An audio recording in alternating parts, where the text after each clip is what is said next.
And we're live. Good evening, good evening, good evening. How the devil art thou? Welcome to another episode of Is It Just Us? Is it?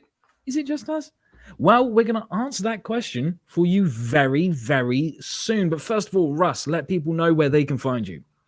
Just here. Just you can find you can find me on YouTube as Comicbook Blackbelt. You can find me at russleach.com, comicbookblackbelt.com. You can find out about my book Only Death Can Save Us at onlydeathcansaveus.com. You can sign up for the Indiegogo. I'm in pre-campaign mode at the moment.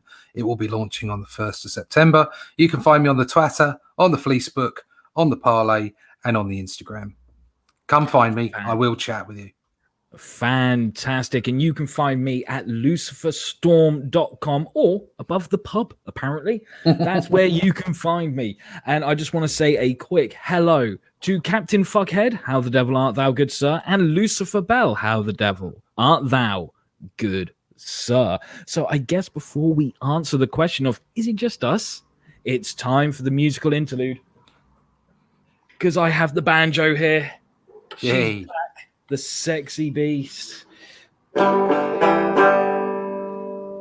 It's like looking into the eye of a duck.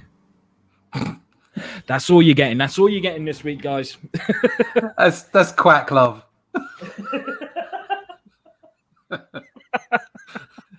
It's quack love. One day I'll think of something sensible to say after the little musical interlude, but it's not going to be any time this year or next year.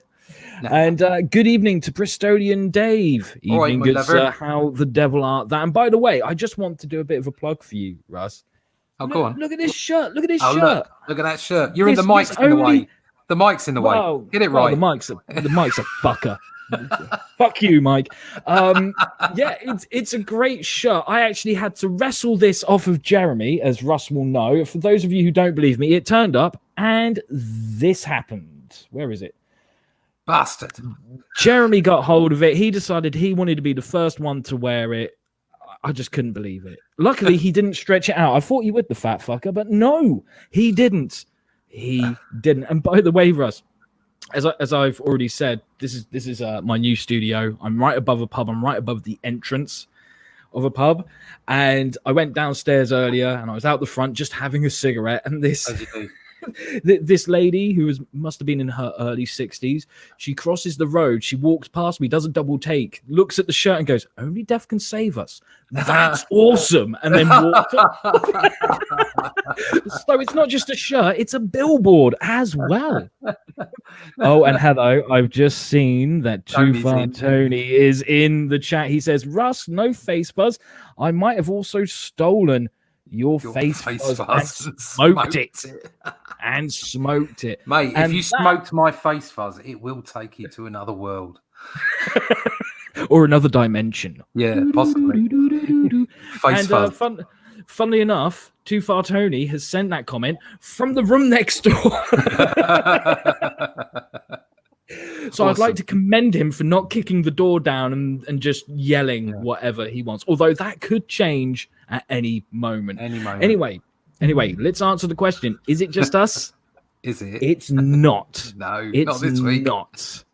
This week, we have got a wonderful creator who created this awesome book, Mary Boys. Very special. We have with us, once I click the right button, we have Chubb. Good evening, Chubb. How the devil art thou? How you guys? Good evening. Good evening, good sir. Do you want to let people know where they can find you before we carry on? On Twitter, it's MaryBoys1 as a number 1. I'm on Facebook too. There's a Mary Boys page, and I'm just there under my normal name on Facebook, Karl Stephan, and it's public. Come say hi. Come say whatever. Fantastic. Now, we do have some questions lined up for you, Chubb. I hope you're prepared.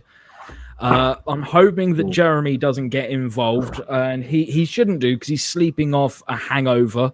It's the 3rd day of his hangover, so he's not going to be quite there just yet, but you never know. Anything can happen. Just before we start, it has to be said, this is one of the greatest comic books I've ever seen.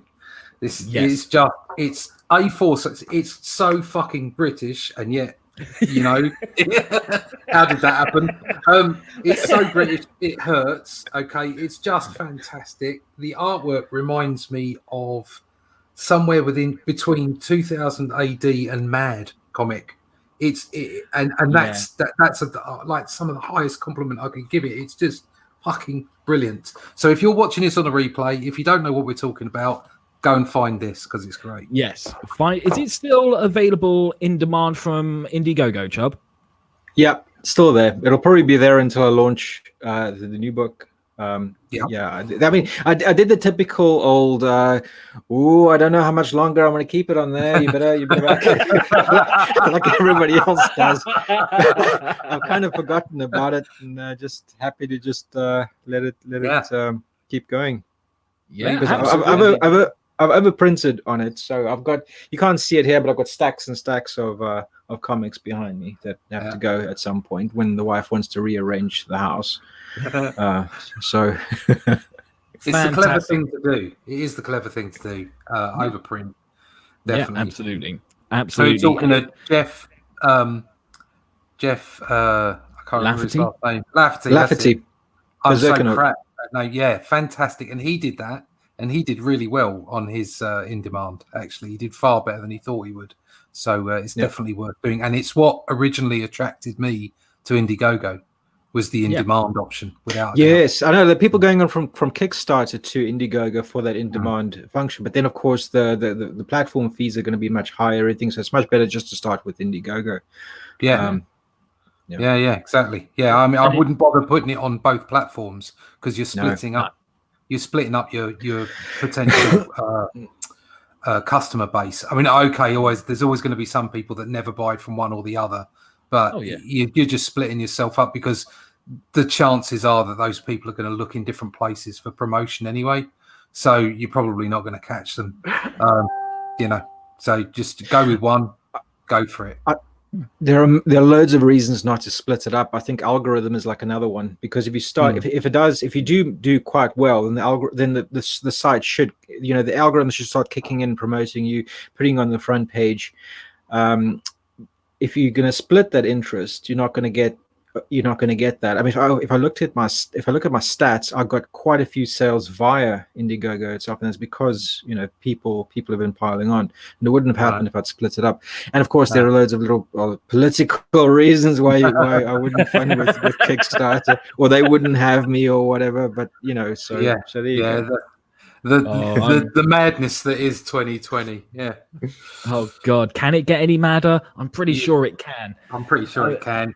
We've still got Godzilla. It's only August. You've got Godzilla. You've got we've still got aliens. Volcanoes, aliens. Yeah. A new serial killer at some point has to happen. Well, something like that. The aliens thing, though. The aliens thing. It was like there's going to be. I don't know if it's happened already. I haven't really kept my finger on it, but apparently there's talk of an alien spacecraft or something like that, and NASA's going to release the files on it. Maybe it's just another country with superior technology, but they have released some stuff a couple of years ago. That guy from Blink 182654375 or whatever they is. He's a nutter, and he's obviously a grifter, but he's got mixed up with some guys from the old CIA, and you don't ever leave the CIA. That's utter bollocks. Okay, so they're obviously pushing this stuff out to the general public under the guise of, we're just trying to get to the truth, and it's not. They're just it's all misinformation, and it's either one or the other. Either they have actually got some information on these things, okay, and they don't know what it's about, and they're trying to ease it out in little bits, because just a month or so ago there was a story about it saying we've got this stuff and we haven't got a clue where it came from, or it's just low level cover, and there really is like a separate space program by the states, and which they've been running for 30, 40 years or whatever, and they've developed technologies that they don't want to share with anybody, because if they'd have shared them before now, the whole petrodollar would have collapsed. If they've got technology that means they can zip around in low orbit and fuck off to Mars or something like that, then why are we all using oil? Yeah. And That's right. then the whole economy collapses. So I think it's quite possible it's that, to be honest with you. But there you go. That's just my view. Well, that's an interesting start to this episode, isn't Believe. I believe. So- I choose to believe. Anyway. all apart from all that, we're all living in a fucking digital reality anyway that we're making up on the fly. So it doesn't matter. Yeah. So as long as you've got the atom monkeys running around in front of you, so whenever you turn each way, they like build a tree or a wall or whatever. It's and that's not the same as being the queen, you know, like wandering around thinking that the whole world smells of new paint. It's a completely different thing. So we've got some questions lined up for you, Chubb, or should I say, I have very quickly, about half an hour before this started, went, shit, I better write down some questions. But at least someone did. Yes, absolutely. That's how professional we are. We leave it till the last fucking minute. So one question that I ask everyone who we have as a guest on here, and it's not the question that a lot of people are hoping for, that comes later. And that is, how did your comic book journey begin? Not only as a creator, but as a reader as well. You mean begin as in a reader? God, depths of time. It'll be that from the time I found this old Mad magazine in the, you know, that little rack that you keep next to the toilet. Yes. Now you got your phone, but you used to, kids listening, you used to read comics next to the while you're on the loo, having a number two.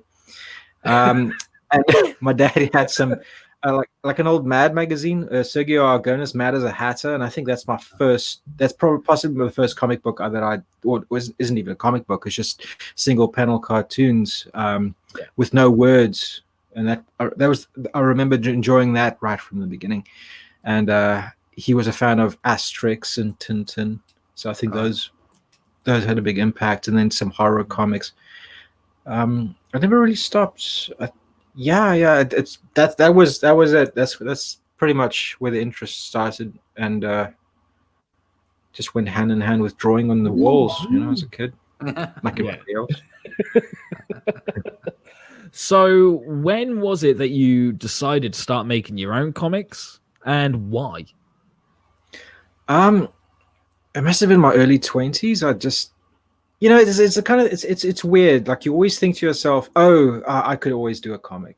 It looks easy. I could do it. Anybody can do it. Yeah. It's not you. No, it's not you. No, not really. I think it was, but the moment when I thought, like, you know, I should really just pull my finger out and just do it, because obviously it'll be great. You know, was when I read Tank Girl for the first time. The Tank Girl movie came out, and I thought, you know, this looks like so much fun. I just got to try. Of course, my comics sucked really badly. But and you try and get them published, nobody wants to take them. You try self-publishing, and that falls apart because nobody really cares about comic books. So, you know, you go through all those stages and stuff, and yeah. I'd say then I blame Tangle. Jamie Hewlett is a bastard. There you go. He is, but he's a fucking talented bastard. Very talented bastard. Very talented. So now I'm going to ask you some stuff about this fantastic book. Ever since I've got it, I'm continuously, every spare moment, I'm just like, I've got to flick through those pages again. This is just a fantastic book. And the first thing I have to know is, where did the idea for Mary Boys come from? Yeah. Oh, it's a bit complex because it kind of grew out of another idea. Like, you guys have both backed the comic, and I would have emailed you a link to a graphic novel that I did with Slave Labor Graphics back in 2012. Yeah, and it's kind of got its genesis, like the seed of the idea. It hasn't really got that much to do with Sparko, but in that story there is a Templar who battles underground, weird things happening under London, right? Yeah, and there was a page. Like, when it came time for publishing, after the thing was done, the publisher told me, "Well, we need you to fill up one more page because it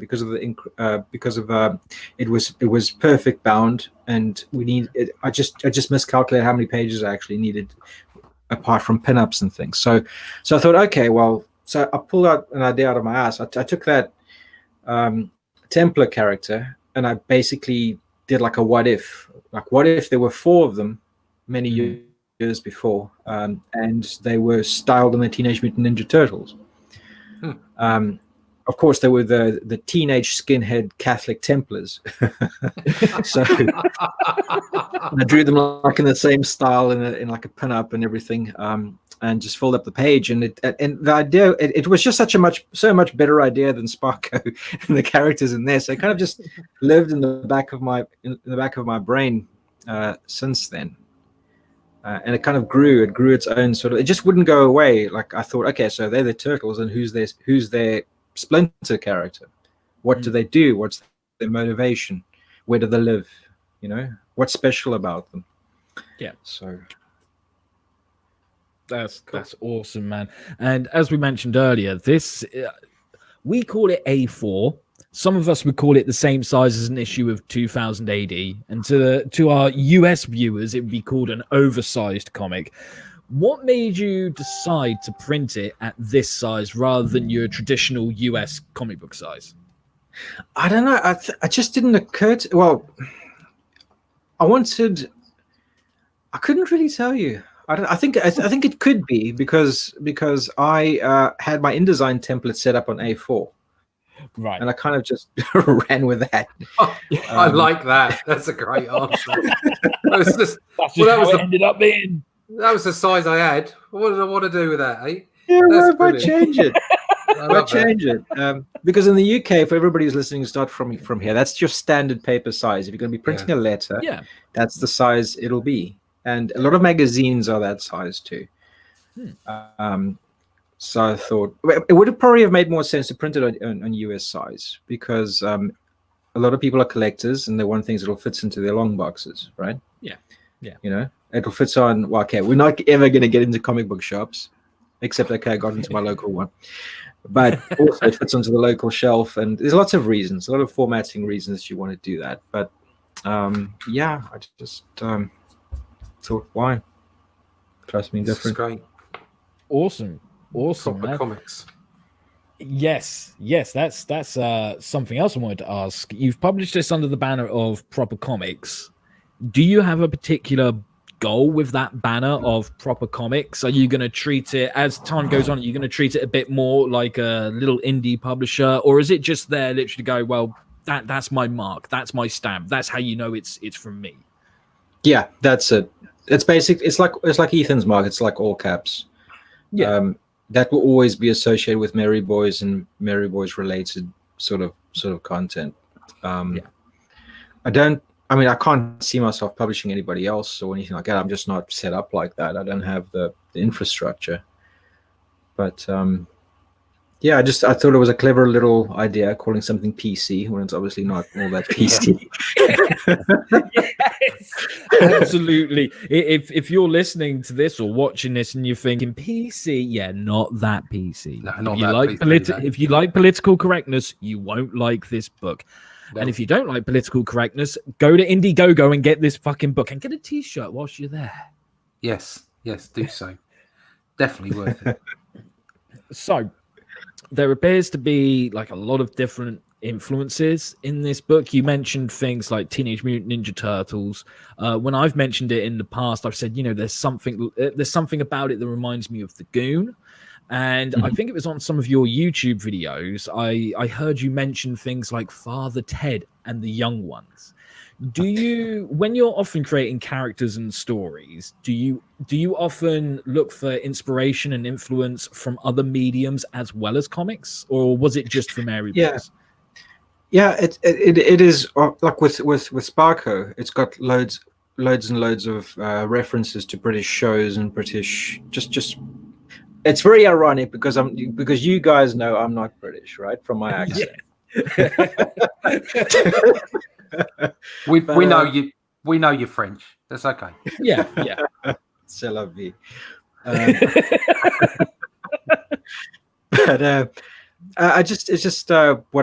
it's the stuff I grew up with.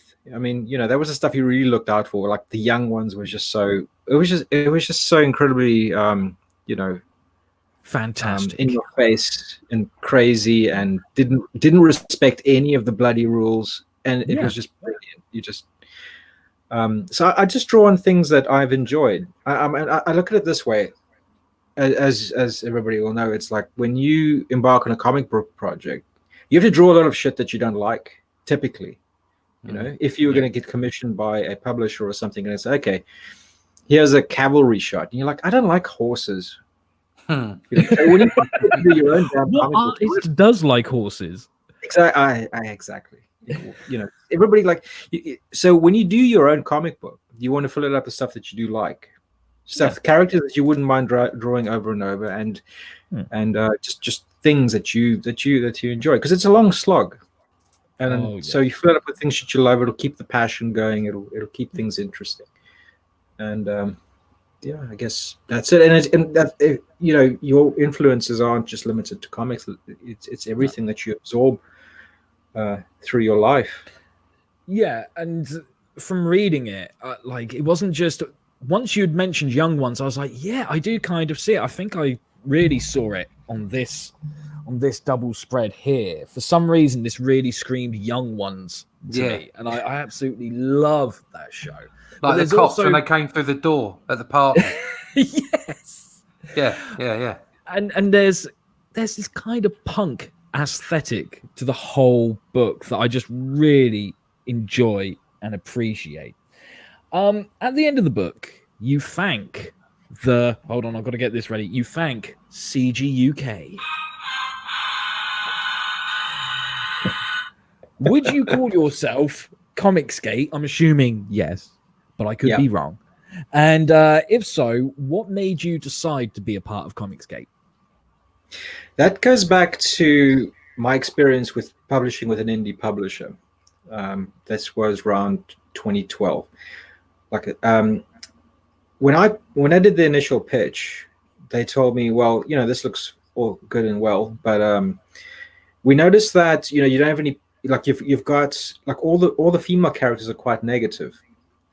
We need you to have a positive female character in there. Now, the story about Sparko, if you read it, it's like Very Bad Things. If you've seen that movie with Christian Slater, where they go to Vegas and everything just keeps going wrong, it isn't one good positive character in the whole cast, male, female, or whatever. And it's like it's like a mouthful of rotten teeth. You want me to put one good tooth in there?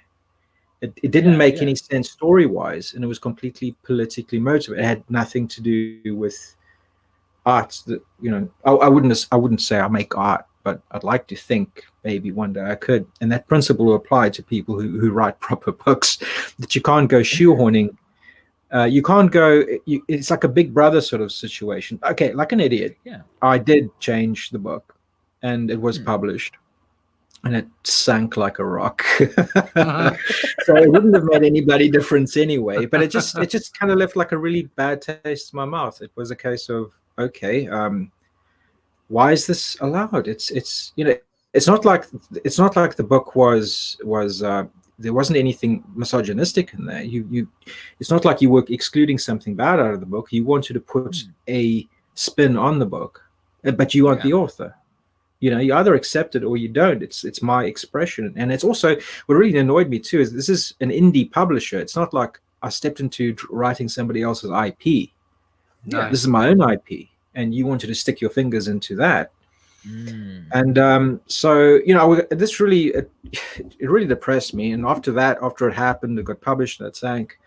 I was like, you know, you feel cornered. You're like, I guess I won't be doing another comic, because this is going to happen again with some other publisher, and you kind of give up. You don't want to do it again. And then years later, with the whole Comicsgate thing rising, I saw it and I was like, shit. There's a lot of people who feel essentially the same way I do.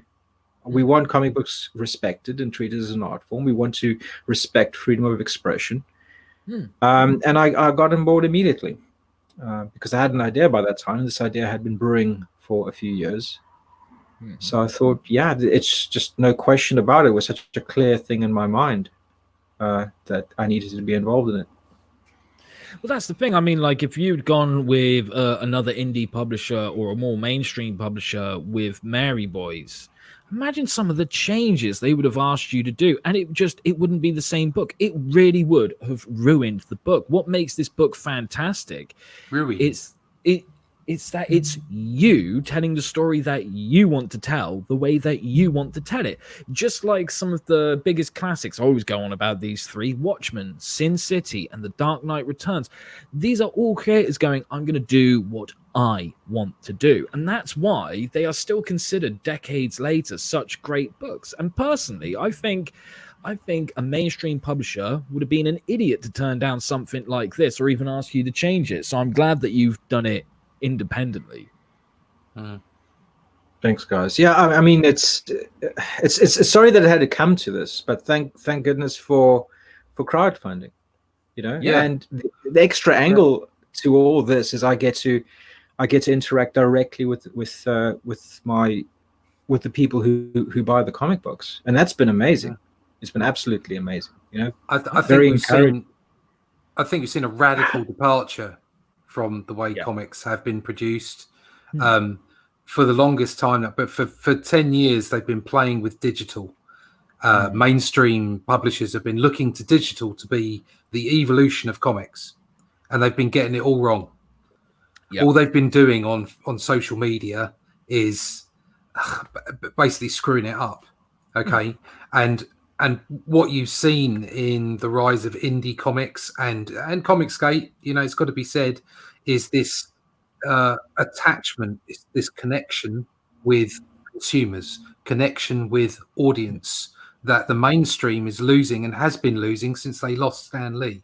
And I don't mean recently. I mean when he left way back, because he connected with mainstream, with the audience. Sorry, he connected on a very personal level. I know he made me feel when I read the letters pages or the way that the editorial was done when they put in these little messages saying in the last issue, Ed, you know, and that kind of stuff. And you'd look at it and go, oh, I feel like I'm connecting. And it strayed away. It kind of, you know, some of it was direct markets, you know, coming off the newsstand, and some of it was the darker comics and leaving, because of the lack of newsstand, leaving younger readers behind. And that all culminated in an inability to connect with the audience via social media. And the independent creators and CG creators in general are connecting with people through YouTube. Yeah. And the reason that people like YouTube rather than Twitter and Facebook, although obviously everybody seems to be on Twitter, even though it's a cesspool. But you have to be on there. You have to be on there to promote. But the great thing about YouTube is that people can see us talking. Yeah. They can see we're being genuine. Yeah. And all of us come across as being genuine, so we connect with our potential audiences, because we're not just about selling them a book, we're about communicating with them. It's giving more than just the value of the book. You know? I think in a way, podcasts and live streams have kind of replaced the letters page in the single issue comic books. Mm-hmm. Yeah, and big companies have completely lost the point. They've completely missed it.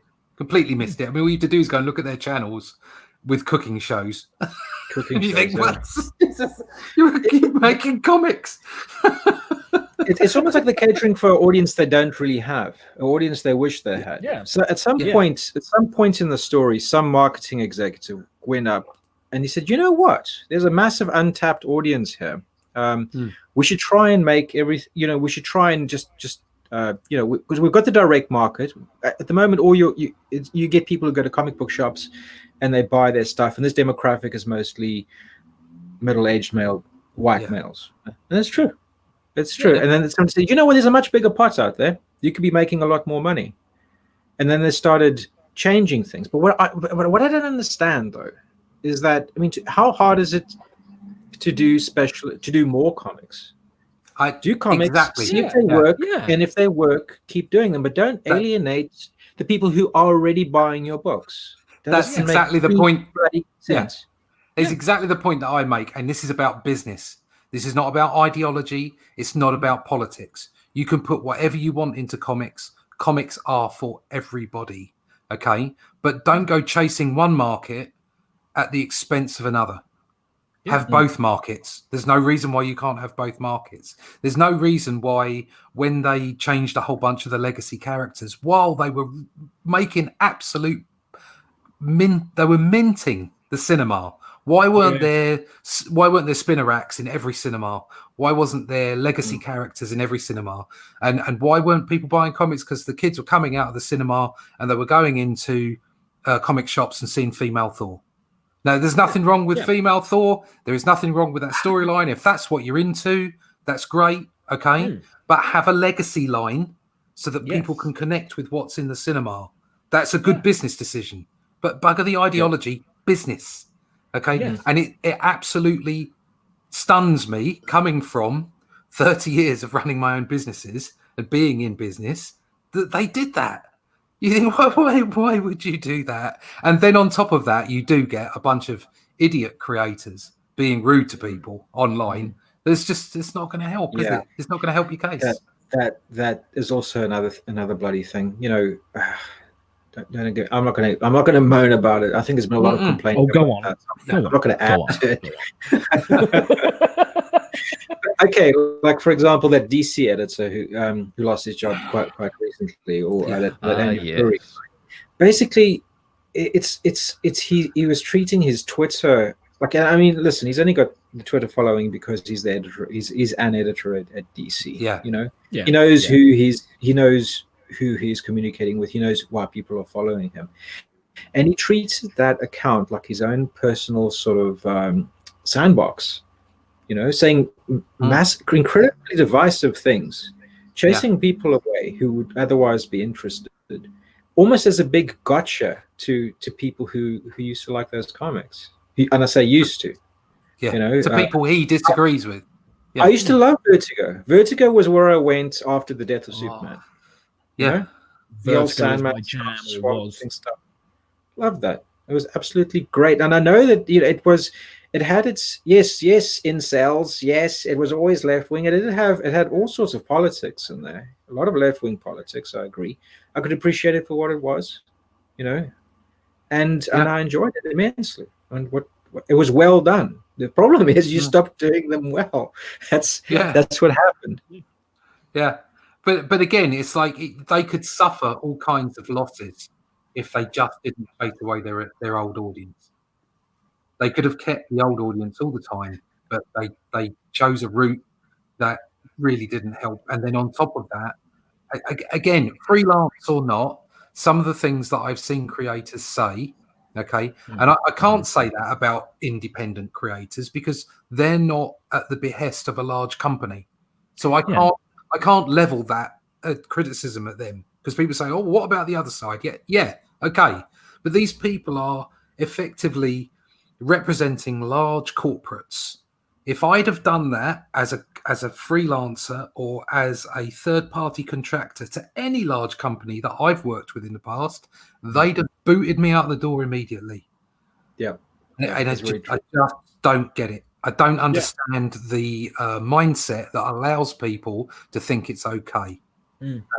It's beyond me, and that's why indie is seeing this resurgence. It's like a perfect storm of some bad actors and some really, I personally feel, some bad business decisions and some bad creative decisions. Not all bad, but some, and you add them all together, it's creating a perfect storm, and you now have an indie renaissance.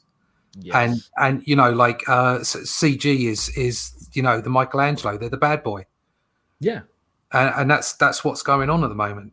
And I also see it. I also feel personally, I think there's a sea change in the air. Things are changing, and I think the indie market is going to explode. Personally, because you've effectively got artisan creators like yourself, creating fantastic independent books that the mainstream would never have put out, and people are going to be after that. People are after stories and are after content. They're going to want that kind of thing. So I personally think a book like this one is something that is ideal for someone who's like, I haven't read comics before. I'm thinking about dipping my toes in. I think this is a really good place to start with comics because it's not your typical superhero comic. So it lets them know straight away superhero comics exist, but there's also this stuff. I can't think of what category you would put this book into, but it's also an easy read and it's a complete story told in 2 issues. Do you know what else I'd buy as well? If this got up to like 5 or 10 issues, if you did a hardback. Yes. Oh God, that would just be a lovely book to own. Oh, absolutely. So cool. Yeah, it screams for a hardback edition. Once you put out a few, that would be wonderful. Yeah, definitely. You get my vote on that as well. Cool, thanks. Oh, it's good having the live sounding board for stuff like that. I mean, but that's it. I mean, like the European albums, those hardbacks. Yeah. Those are so, and it helps that I did it A4. Then I guess I don't have to read. They would love that if you did 10 of those, got crowdfunded 10, and then maybe got one of them translated into French or Spanish or something. Probably French. I could see that going down well in France. Yes. And then pitched it to a French publisher, hardback. In fact, that's a point. This is quite a British comic, right? There's so many things in it that I'm like, that is so British. So I imagine for British comic book readers who are reading this book, they're just like, yes, I can so relate to this. Have you had any problems with US readers being like, I don't get it, I can't wrap my head around this? Or have you found that some of the humor just flies straight over their head? No, not really. I mean, a lot of people, it's etymology. It's like they won't know what a chav is, but they'll say, "Oh yeah, we've got those guys in our town too." But and obviously they're not going to get the significance of asbo, or any of that. So what I'm actually doing. Okay, well, first of all, to answer your question, no, I haven't had that. It's almost like a people read it and they go like, okay, I don't know what this is, but I'm still quite interested by it. I guess it's the same as with manga. A lot of the stuff, they don't understand everything, but they're happy to find out more. And what I'm thinking of doing is when I launch the mailing list for my next comic as an incentive, I'm putting together a Merry Boys companion, which will explain, because I mean, a lot of that stuff is based on actual events, newspaper articles, and just explaining why I did this, why I did that. You might not have noticed this, but that's why it is there, and stuff like that. I think a lot of British people just go, yeah, we know that already, idiot. Lame. Our American cousin Tia. Yeah. No, I think they have to be American, although we're not going to stand it. Yeah. No, I think that'd be really cool. It reminds me of I think I brought it out in the last week's stream, when you get a copy of A Clockwork Orange, right at the back, you've kind of got this translation of what all the slang and all the different words mean, and it reminds me of that. So yeah, I really dig that. Yeah. Such a great book.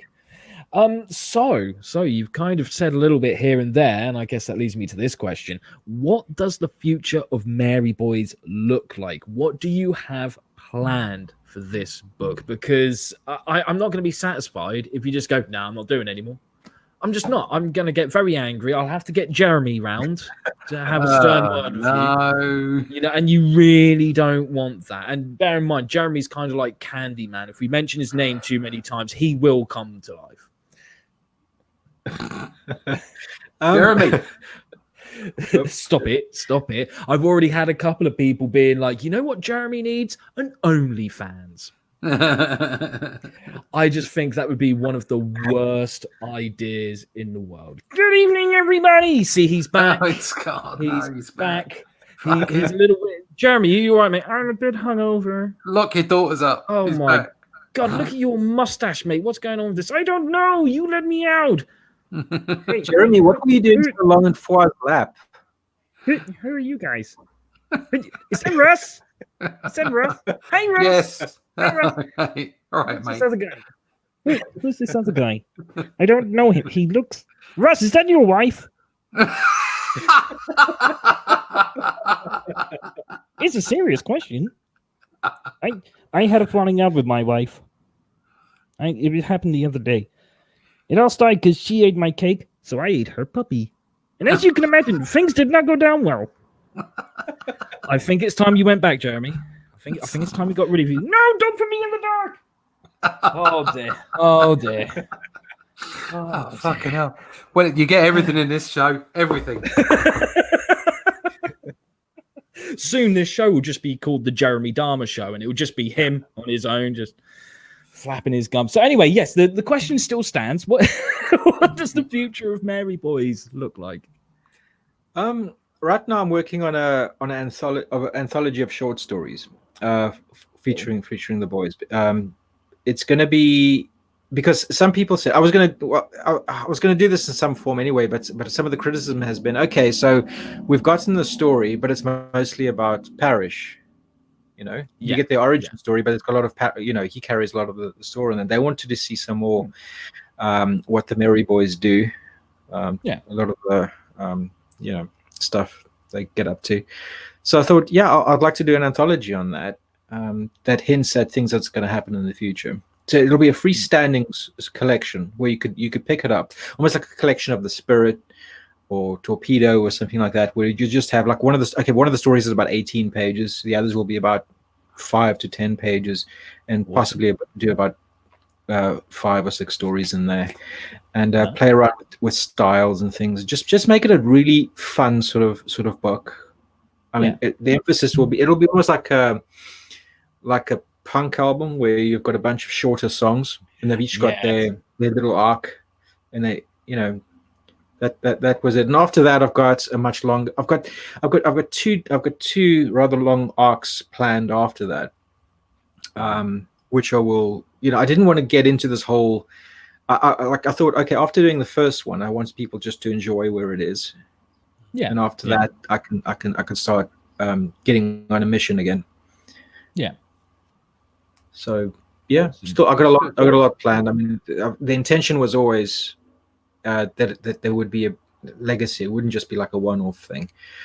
And I kind of designed them in the sense where they could work as short, punchy, sort of Tank Girl-esque sort of stories. They've got that dimension to them, but they've also got the capability of being something a lot more. You can build character arcs and things you can explore. You can because also you've got a whole range of ages, and you've got Parrish, who's obviously in a different predicament and situation as the 4 boys. You can tell stories from different perspectives, and you can make it interesting for lots of different reasons.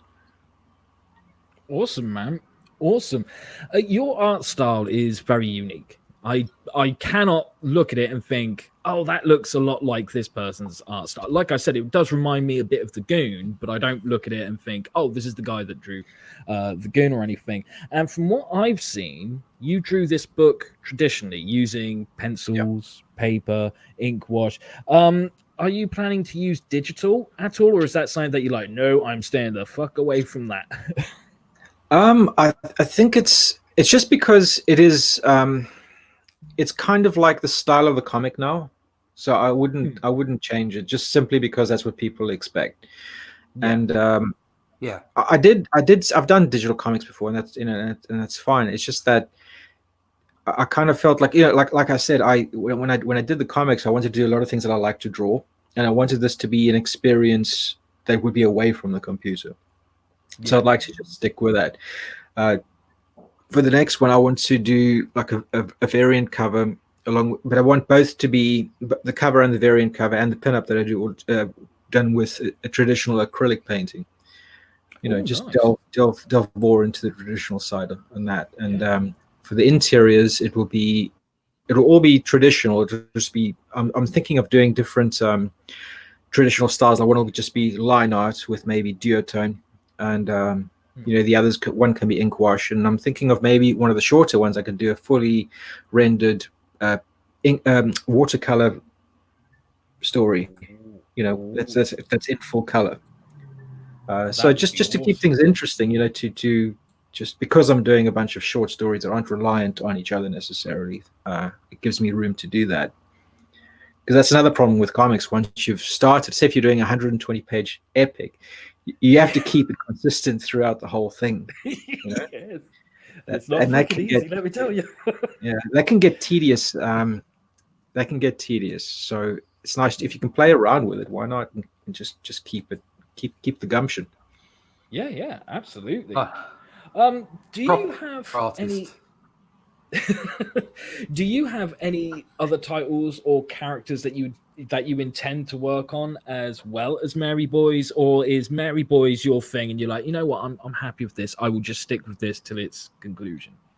I've got a few other ideas that I will do in future. I'm thinking of I've got a vampire story that I want to do. It's not anything. It's nothing. It's a kind of, everybody says, I don't want to say it because everybody bloody says this. They say, oh, it's a totally different take on vampires. It really is. It really is totally different. So I won't say that, but it is.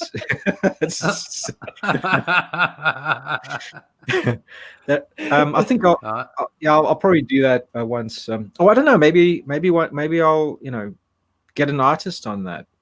Maybe I can find somebody whose art style will be better suited to draw it. But we'll see. We're not quite there yet.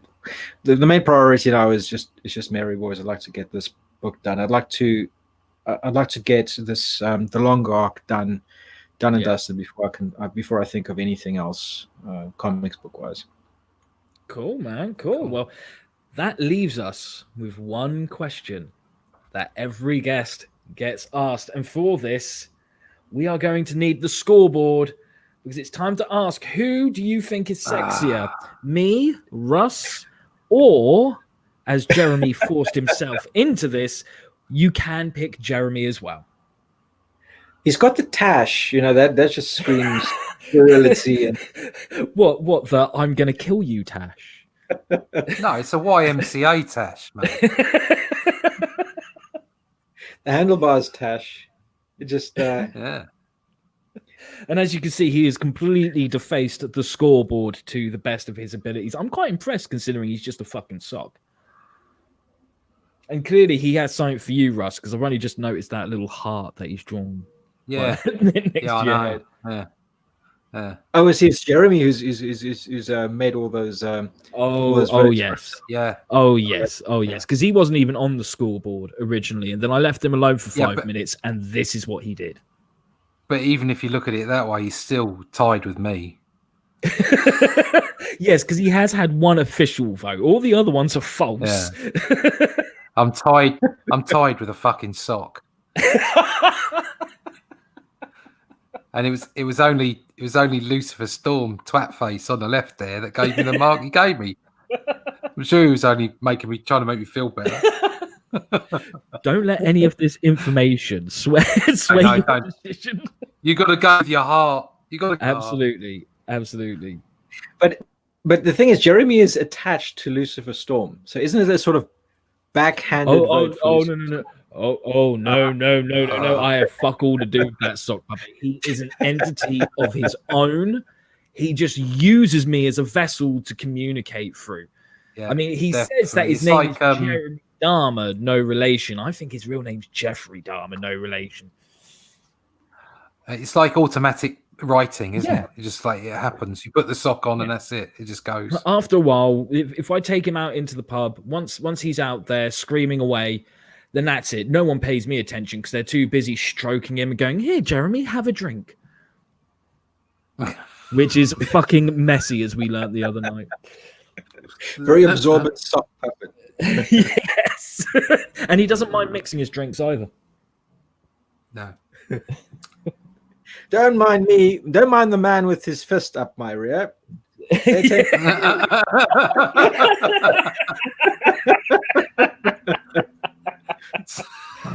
He walked away with so many ladies' phone numbers. It was fucking unreal. So many lady fists.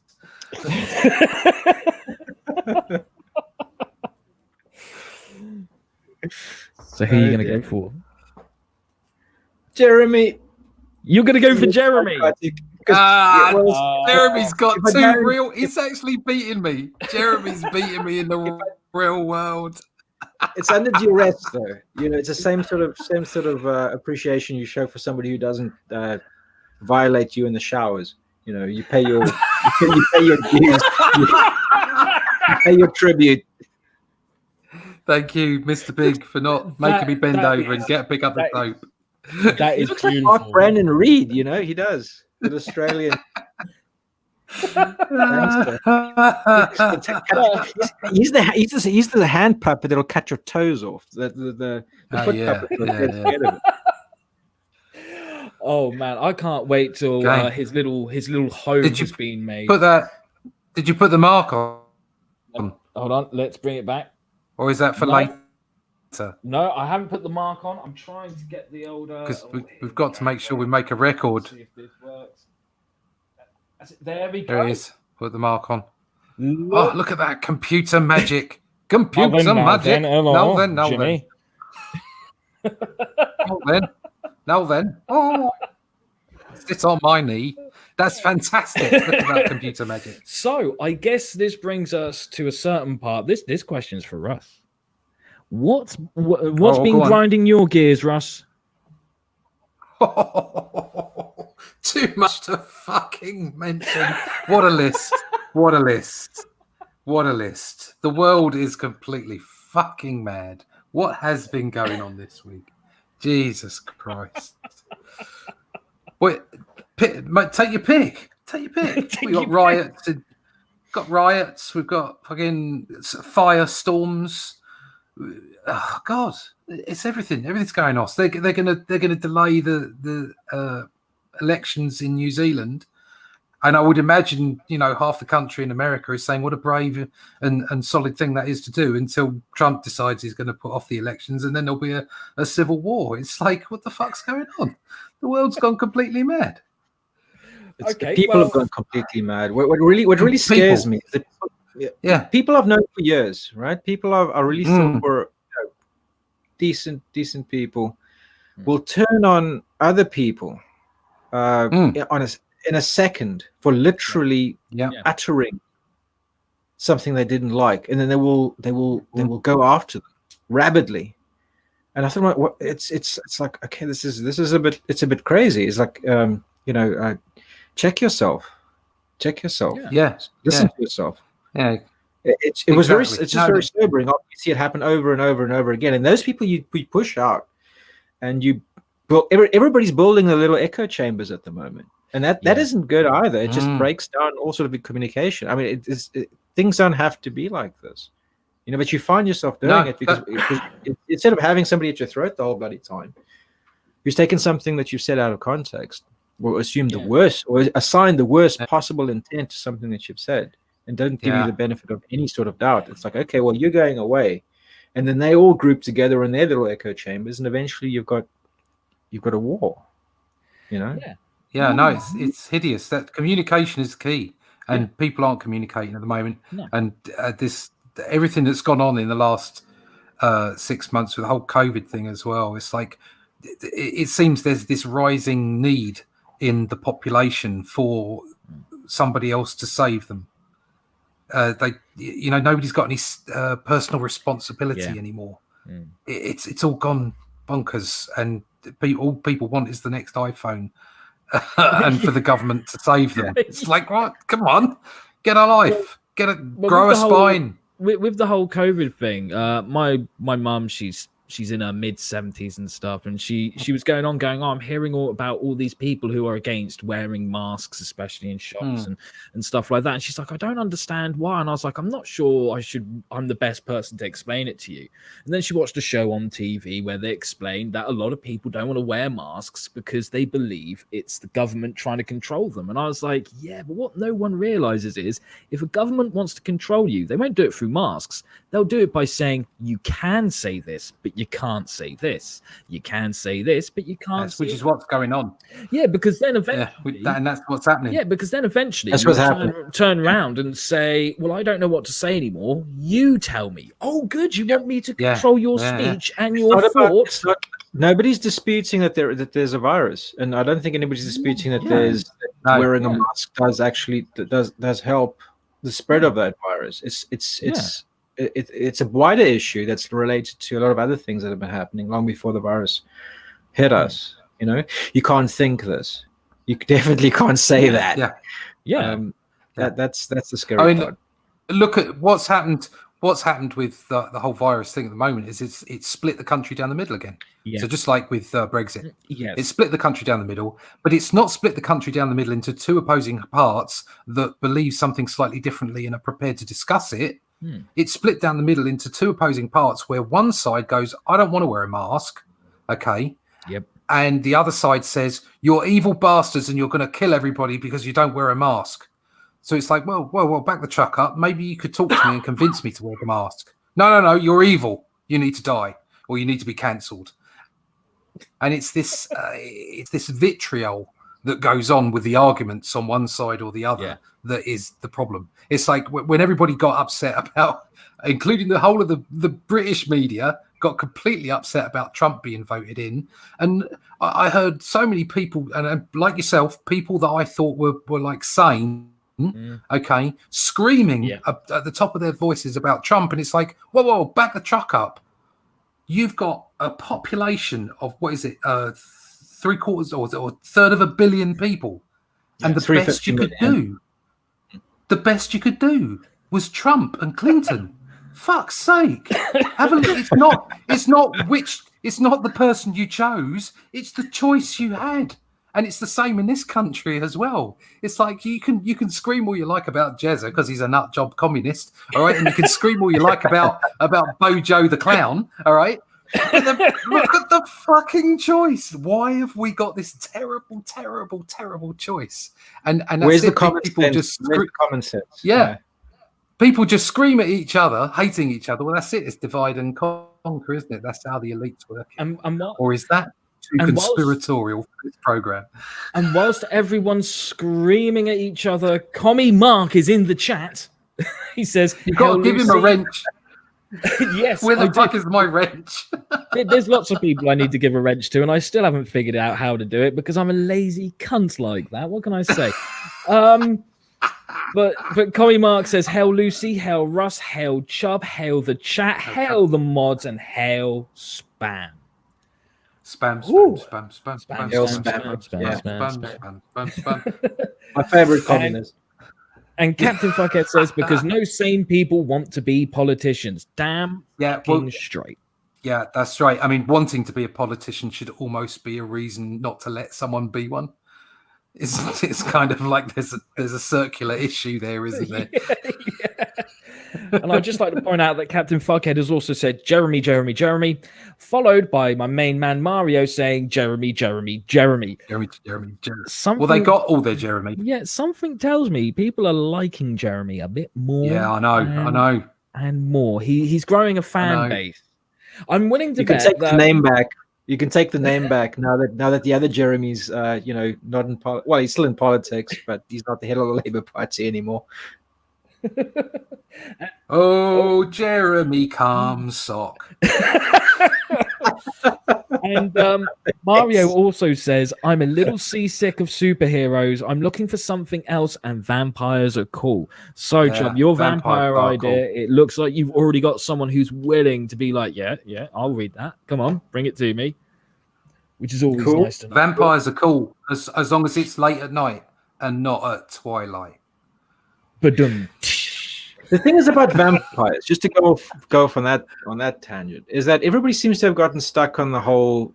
I mean, everything changed after Dracula, and actually Varney the Vampire, where it was a character, whereas before that, in Slavonic folklore, it was just a thing that happened to people.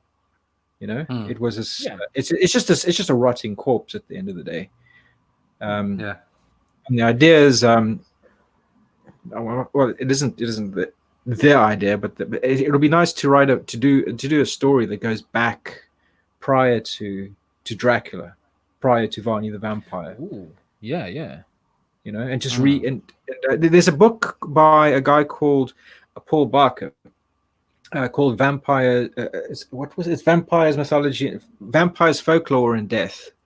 And it isn't a fiction. It's a non-fiction book going into the process of corpse decomposition and folklore that has sprung from people who didn't know what they were observing, through the ages.